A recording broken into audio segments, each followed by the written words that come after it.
ദൈവത്തിൻ്റെ അതിപരിശുദ്ധമായ നാമം വാഴ്ത്തപ്പെടുമാറാകട്ടെ. വേഗത്തിൽ വരാമെന്നരുളി ചെയ്ത കർത്താവായ യേശു ക്രിസ്തുവിൻ്റെ നിസ്തുല്യമായ നാമത്തിൽ എൻ്റെ പ്രഭാത വന്ദനത്തെ അറിയിക്കുകയാണ്. പ്രഭാത വചന ധ്യാനത്തിലേക്ക് എവരെയും സ്വാഗതം ചെയ്യുന്നു. ഇന്നത്തെ പ്രഭാത ധ്യാന വചനം സദൃശ്യവാക്യങ്ങൾ 3-ാം അധ്യായം 9-10 വാക്യങ്ങൾ. യഹോവയെ നിന്റെ ധനം കൊണ്ടും എല്ലാ വിളവിൻ്റെയും ആദ്യ ഫലം കൊണ്ടും ബഹുമാനിക്കാം. അങ്ങനെ നിന്റെ കളപ്പുരകൾ സമൃദ്ധിയായി നിറയും, നിന്റെ ചക്കുകളിൽ വീഞ്ഞ് കവിഞ്ഞ് ഒഴുകും. ദൈവത്തെ ബഹുമാനിക്കുന്ന വിധങ്ങൾ എങ്ങനെയാണ് എന്ന് ഈ വാക്യത്തിൽ കൂടി അവിടുന്ന് വെളിപ്പെടുത്തുകയാണ്. യഹോവയായ ദൈവത്തെ തങ്ങളുടേതായ മാനദണ്ഡങ്ങളോടെ ബഹുമാനിക്കാത്തവർ ചുരുക്കമായിരിക്കും. ദൈവത്തെ എങ്ങനെ പ്രസാദിപ്പിക്കണമെന്ന് പല നിലകളിൽ പല മതങ്ങളിൽ പഠിപ്പിക്കുന്നുണ്ട്. ആ സംഹിതകളെല്ലാം നമ്മൾ ചിന്തിക്കുമ്പോൾ ദൈവത്തെ പ്രസാദിപ്പിക്കുവാൻ ചിന്തിക്കുന്നവർ ധാരാളമാണ്.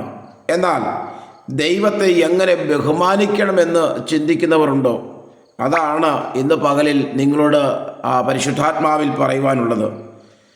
എന്നാൽ ദൈവത്തെ ബഹുമാനിക്കണമെന്ന് പറയുന്നതിനേക്കാൾ ഉപരി പ്രാധാന്യം അർഹിക്കുന്നത് നാം എങ്ങനെ ദൈവത്തെ ബഹുമാനിക്കുന്നു എന്നുള്ളതാണ്. ദൈവത്തോടുള്ള ബഹുമാനത്തിൻ്റെ സൂചകമായി പാദരക്ഷകൾ വെടിഞ്ഞ് ദൈവാലയങ്ങളിൽ പ്രവേശിക്കുന്നവരും ഭക്തിയുടെ പാരമ്യത്തിൽ തല കുനിക്കുന്നവരും കുനിച്ചു കുമ്പിടുന്നവരും ഉച്ചത്തിൽ ദൈവത്തിൻ്റെ മഹത്വത്തെ പാടി സ്തുതിക്കുന്നതുമെല്ലാം ദൈവത്തെ ബഹുമാനിക്കുന്നവരാണ്. ഇങ്ങനെ ദൈവത്തെ ബഹുമാനിക്കുന്നതിന് യാതൊരു ചെലവും മനുഷ്യനുണ്ടാകുന്നില്ല. ജ്ഞാനികളിൽ ജ്ഞാനിയായ ശലോമോൻ ധനം കൊണ്ടും എല്ലാ വിളവിൻ്റെ ആദ്യ ഫലം കൊണ്ടും യഹോവയെ ബഹുമാനിക്കുവാൻ ഉദ്ബോധിപ്പിക്കുന്നു. ദൈവത്തെ ആരാധിക്കുവാനായി അവൻ്റെ സന്നിധിയിൽ കടന്നു ചെല്ലുന്ന നമുക്ക് ദൈവം തന്ന ധനത്തിൻ്റെ ഒരംശം ദൈവത്തിൻ്റെ സന്നിധിയിൽ കാഴ്ചയായി സമർപ്പിക്കുമ്പോൾ ദൈവത്തെ ബഹുമാനിക്കുന്നതിന് തുല്യമാണ്. ദൈവം നൽകുന്ന വിളവിൻ്റെ ആദ്യ ഫലം, ആ വിളവ് തക്ക സമയത്ത് വെയിലും മഴയും തന്ന് സാധ്യമാക്കി തീർത്ത ദൈവത്തിന് സമർപ്പിക്കുമ്പോൾ അത് നമ്മുടെ കളപ്പുരകൾ സമൃദ്ധിയായി നിറയുവാൻ മുഖാന്തരമായിരിക്കും എന്ന് ശലോമോൻ ചൂണ്ടിക്കാണിക്കുന്നു. നാം ദൈവത്തിന് കൊടുക്കാത്തതൊന്നും ദൈവം ആർക്കും കടക്കാരനല്ല. നാം ദൈവത്തിന് കൊടുക്കുന്നതൊന്നും നഷ്ടമല്ല. എന്തെന്നാൽ അതിൻ്റെ അനേക മടങ്ങ് അവൻ സമൃദ്ധിയായി നമുക്ക് മടക്കി തരുന്നു എന്നുള്ളതാണ്. ദൈവത്തിൻ്റെ സന്നിധിയിൽ നാം നൽകുന്ന കാഴ്ചകൾ ദൈവത്തോട് നമുക്കുള്ള ബഹുമാനത്തോടൊപ്പം സ്നേഹവും വിശ്വാസവും ഭക്തിയും പ്രകടമാക്കുന്നു.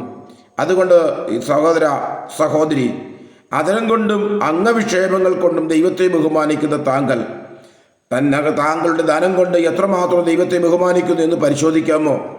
താങ്കളുടെ ആദായത്തിൻ്റെ അംശങ്ങൾ അത്യുന്നതനായി ദൈവത്തിൻ്റെ തിരുസന്നിധിയിൽ കാഴ്ചയായി സമർപ്പിക്കുമ്പോൾ അവൻ അതിനെ അമിതമായി വർദ്ധിപ്പിച്ച് നിനക്ക് മടക്കി തരുമെന്ന് വിശ്വസിക്കുവാനും അതേപോലെ ദൈവത്തെ സമർപ്പിക്കുവാനും നമുക്ക് കഴിയുമോ?